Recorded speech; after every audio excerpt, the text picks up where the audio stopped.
እስልምና ሲባል አዲስ ፈጠራ ትላንትና በሰዎች ክሬት የተደረገ እምነት ነው ተብሎ አእምሯችን ላይ ሊሄድ ይችላል። ነገር ግን ይሄ ስህተት የሆነ አረዳድ ነው። ስለዚህ እስልምና ሃይማኖት ሰዎች የሚመሰርቱት እምነት አይደለም። እስልምና ሃይማኖት ነቢያቶች የሚመሰርቱት እምነት አይደለም። እስልምና ሃይማኖት መላእክት ቅዱሳን ሰማዕታት የሚመሰርቱት እምነት አይደለም። ይልቁንም እስልምና ሃይማኖት ፈጣሪ አምላካችን ሰማይና ምድርን የፈጠረ የሰው ልጆችን በሙሉ ያስገኘ አምላክ ወዶና ፈቅዶ ሁላችሁንም የፈጠረበት እምነት ነው። ልብ አድርጉ ወገኖቻችን፣ እስልምና ሃይማኖት ይሄንን ድምጽ የሚሰማ ሰው በሙሉ የተወለደበት የተፈጠረበት እምነት ነው። እደግመዋለሁ። ለዚህም ማስረጃ ሱረቱ ሩም ምዕራፍ 30 ቁጥር 30 ላይ ፈጠረተላሂ አለቲ ፈጠረ الناس عليها ይላል። አላህ ሱብሓነሁ ወተዓላ እስልምናን እኮ የሰው ልጆችን ሁሉ የፈጠረበት እምነት ነው ይላል።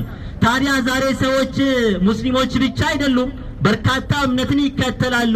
ምስጢሩ ምንድነው ካላችሁ፣ ምስጢሩንማ ለዓለማት እዝነት ተደርገው የተላኩት ነብዩ መሐመድ አብራርተዋል።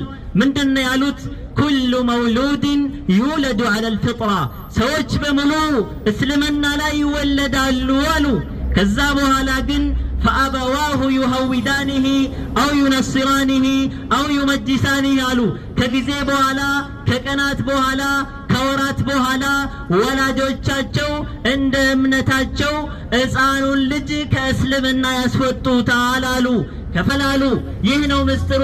ስለዚህ ጥሪያችን ምንድነው መስላችሁ ወገኖቻችን?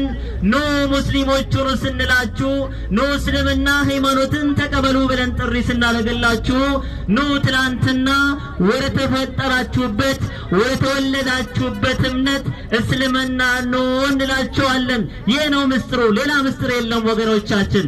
እስልምናን በመቀበላችሁ ድነትን ታገኛላችሁ። እስልምናን በመቀበላችሁ ሰላምን ታገኛላችሁ። እስልምናን ባለመቀበላችሁ ግን ክስረትን አለመዳንን ነው የምታገኙት። ስለዚህ መዳን የማይፈልጋለ እንዴ?